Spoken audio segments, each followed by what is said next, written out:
자, 첫 번째 코너는 이제 이슈앤 종목입니다. 자, 바로 시작해 보도록 하죠. 첫 번째 이슈는 남북 경협 주들 관련한 내용들을 좀 점검해 드리는 시간 갖도록 하겠습니다.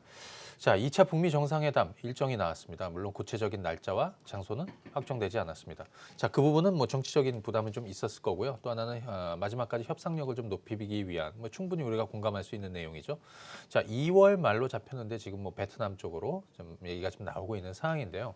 사실 그보다 중요한 거는 실무회담이 굉장히 좀 중요했습니다. 그래서 스티브 비건 배북 특별 대표, 그다음에 최선희 부상, 그다음에 우리 이도훈 한반도 평화본부장 이렇게 해서 스웨덴에서 좀 외진 곳이죠. 스톡홀름 외진 곳에서 합숙 회의가 있었습니다. 그 결과에 굉장히 좀 주목이 좀 되었던 부분인데 일정보다 조금 빠르게 마무리가 되었어요. 그 얘기는 뭔가 진행이 잘 안 되었다. 이런 것보다는 뭔가 얘기가 잘 되었다 이렇게 볼 수 있겠죠. 그래서 1차 실무회담은 저는 좀 성공적이었다 이렇게 생각할 수 있을 것 같고요. 이 실무회담 후속 회담도 뭐 긍정적으로 좀 보고 있다 이렇게 말씀을 드릴 수 있겠고요. 그래서 2월 말 북미 정상회담은 예정대로 순항할 가능성이 좀 있다. 다만 그 과정에서 미국이 얻을 부분, 미국이 이제 요구하는 부분이 되겠죠. 과거에는 이제 이번에는 좀 주목할 부분이 FFVD라든지 아니면 뭐 대북 제재의 어떤 강한 압박이라든지 제재 압박이라든지 이런 단어들이 이제 사라졌다는 얘기죠. 그래서 굉장히 좀 분위기가 좀 좋아지고 있다 이렇게 볼 수 있겠는데요. 또 북한도 이에 따른 상응 조치를 원하고 있죠. 그래서 이 북한의 비핵화 이제는 좀 단계적이고 또 좀 동시적으로 어떤 상응 조치를 만들어가는 이렇게 해서 좀 계단을 밟아갈 가능성이 좀 높아졌다. 우리한테는 그것이 재료가 될 것이다. 저는 개인적으로 그렇게 생각이 들고요. 자, 그래서 이제 북한이 얻은 이제 어떤 상응 조치에 대해서 우리 좀 관심이 좀 많죠. 제재 완화에 대한 부분. 오늘 그 이도훈 본부장이 이 스톡홀름 회의에서 참석해서 했던 발언들 또 그리고 좀 얘기가 나왔던 부분이 바로 이제 개성공단하고 그다음에 금강산 관광 재개를 어떤 상응 조치와 연계하는 방안에 대한 얘기가 좀 있었나 봐요. 그럼 우리 충분히 예상은 좀 하고 있었던 거죠. 왜냐하면 북한이 원했던 부분, 또 김정은 위원장이 신년사에도 이 부분이 좀 있었기 때문에 그래서 개인적으로는 경협주들 지금 이렇게 접근하시는 분들은 두 가지 전략을 좀 세울 필요 있습니다. 첫 번째, 시간 투자를 계속해서 할 종목군들이 있죠. 그리고 단기적으로 지금 순환을 굉장히 빠르게 나오는 종목군들이 있죠. 그건 지금 단기 매매 영역으로 보시는 거고 오히려 긴 텀으로 보셔야 되는 종목군들 두 가지로 나눌 수 있을 것 같습니다.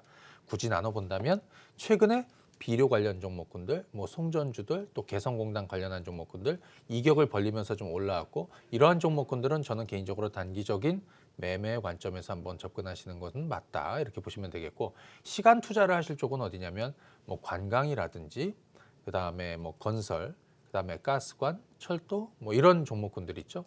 광물 자원 이런 쪽은 시간 투자를 해야 된다라고 생각이 듭니다. 그래서 오늘 또 자세한 내용은 아까 제가 노란톡 제 친구 등록하신 분들 그 게시판 가시면 제가 동영상으로 만들어 놨어요. 그래서 그거 한번 참여하시면 좋을 것 같고 관련된 내용 종목들 몇 가지 한번 좀 살펴보도록 하겠습니다. 자, 첫 번째 종목은 아난티 한번 보도록 하겠습니다. 이 종목을 봐야 되는 이유는 역시 대장주 흐름을 좀 보여주고 있죠. 사실 이 종목이 떨어져라 이렇게 생각하시는 분들도 많은데 참 좀처럼 안 떨어지고 있습니다. 주가가 또 많이 올랐어요. 저 역시도 또 많은 분들이 이제 관심 있어 하십니다. 이 종목은 언제 이제 매도 사인을 낼지에 대해서 저는 아직까지 매도 사인은 내지 않고 있습니다. 왜냐하면 사실 뻔한 이슈, 자 이런 부분이 있고요. 상상하지 못하는 이슈 앞으로 생길 수도 있다. 그래서 기술적으로 20일 이평선 이렇게 깔고 있는데 이 자리를 근래 들어서 뭐 크게 위협하지는 않고 있죠. 자, 그래서 저는 개인적으로 올해 금강산 관광 재개 가능성이 높다 이렇게 개인적으로 좀 생각하고 있고요. 관련해서 이 이전에 또 금강산 몰수재산, 동결재산 해제라는 뭐 이런 이슈도 생길 것이고 그다음에 지금 짐 로저스가 사회이사로 선임이 되어 있잖아요. 그런데 내일 또 공중파의 토크쇼에 출연을 합니다. 그래서 거기에서 어떤 발언을 할지 또 경협주들도 이슈가 될 수 있는데 그 내용은 좀 확인해 봐야 되는 거 아니겠어요? 그래서 지금 자리는 지금까지도 경협주들 중에서 가장 많이 올라왔는데 이 종목군이 한 단계 더 상승할지 또는 숨고르기가 이어질지 이거는 뭐 목요일 이후면은 알 수 있겠다. 그래서 만약에 목요일 날 이 종목이 윗방향으로 방향을 잡으면 자, 또 한 번의 슈팅을 좀 기대해 볼 수 있는 그런 자리다 이렇게 말씀을 드리겠고요. 자, 두 번째는 대형 섹터에서 현대 엘리베이 최근에 조금 지지부진한 흐름을 좀 보여주고 있습니다. 자, 하지만 중요한 건 뭐냐면 그 추세대를 이렇게 잘 유지하고 있는 거죠. 자, 지난 그 10월 말, 자, 이 자리예요. 제가 3라운드 시작한다. 그래서 여기가 저가 매수를 해야 된다는 자리로 얘기 드렸는데 솔직히 현대 엘리베이 가지고 계신 분들은 최근에 조금 지지부진합니다. 다른 경협주들 대비해서. 그러니까 뭐 비료나 아니면 뭐 개성공단 관련한 종목이라든지 뭐 이런 다 종목군 대비해서 조금 지지부진하죠. 왜? 무겁기 때문에 그러는 건데요. 오히려 이런 종목은 길게 보셔야 된다라는 얘기를 저는 좀 해드리고 싶습니다. 길게 가셔야 될 종목. 가령 우리가 제가 3라운드 얘기를 해드렸는데 3라운드는 북미 2차 북미 정상회담까지를 3라운드로 얘기를 해드리고 있는데요. 사실 그 이후에도 앞으로 뭐 올해 또는 2020년까지 투자할 수 있는 종목이 뭐 이런 종목군들이 아닌가 이렇게 싶습니다. 그래서 기본적으로 지금 이렇게 하단 추세가 이렇게 만들어지고 있는데 제가 볼 때는 10만 원 후반에서 11만 원 정도 이 정도 라인에서는 저가 매수가 또 들어오는 뭐 이런 거를 좀 기대해 볼 수 있다. 이렇게 보시면 될 것 같고요. 자, 그 다음 종목 한번 보도록 하겠습니다. 자, 이번 종목은 시멘트 쪽에서 성신양회 한번 보도록 하겠습니다. 제가 방송 통해서 여러분들 뭐 많이 얘기 드렸죠.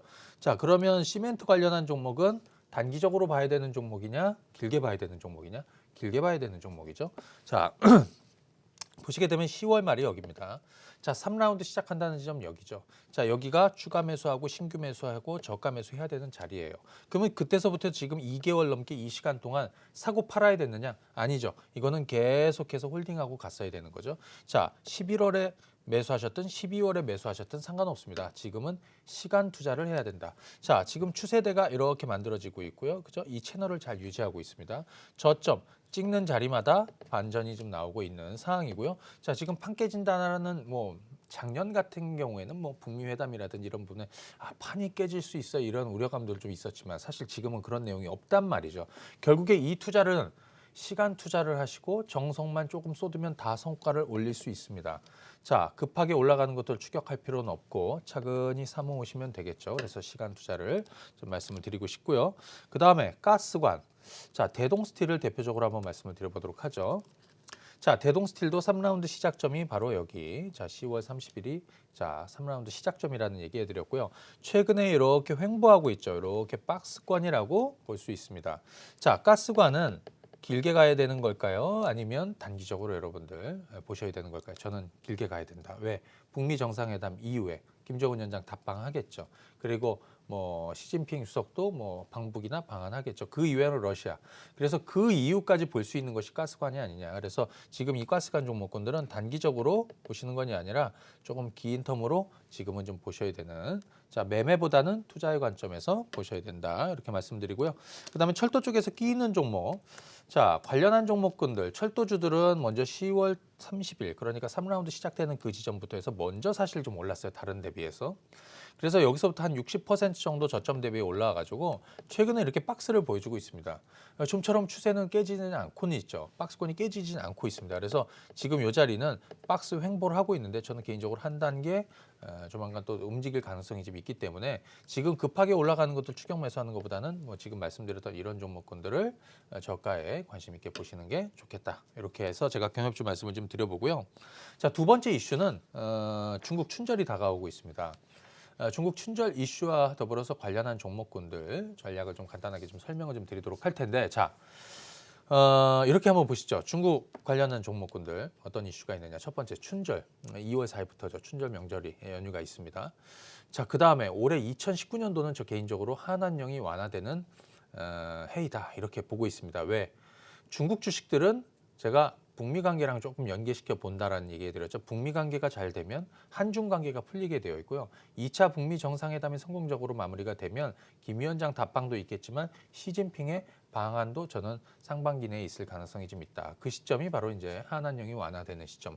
그런데 관련한 종목군들의 대다수가 실질적으로 장기 하락을 보여서 굉장히 바닥권에서 낙폭과대 상태 저평가 구간에 있다라는 얘기예요. 실적도 물론 좋진 않았죠. 하지만 실적도 올해는 턴어라운드 하는 거예요. 그래서 관련해서 몇 가지로 한번 보도록 할 텐데요. 첫 번째는 화장품, 그 다음에 면세점, 그 다음에 뭐 여행주 이렇게 전략을 좀 드리도록 할 텐데 화장품 많이 떨어졌죠. 오늘 같은 경우에 화장품이 이제 어떤 순환매 차원도 있겠지만 이런 모멘텀 또 가격 메리 뭐 이런 거 가지고 좀 저는 움직였을 거라 이렇게 생각이 듭니다. 오늘 뭐 토니모리도 좋았고요. 에이블 CNC, 뭐 HT 이런 중소형 화장품들도 좋았고요. 아마 화장품 관련한 종목군들은 4분기 실적 발표한 이후에는 불확실성을 벗을 것이다 이렇게 생각이 들어요. 이거 잘 체크하셔야 되고요. 면세점 관련한 종목군들 있죠. 호텔 신라나 신세계 또 하나 갤러리아 타임월드. 자, 이런 부분은 제가 그 노란톡 게시판에 동영상으로 다 올려놨습니다. 그래서 한번 여러분들이 참고하시면 되겠고요. 지금부터 잠시 뒤부터 저희가 살펴볼 종목군들에도 이 종목군들이 좀 나오니까 여러분들 이 시간 함께 하시면서 종목 체크 잘 해보시면 좋을 것 같습니다.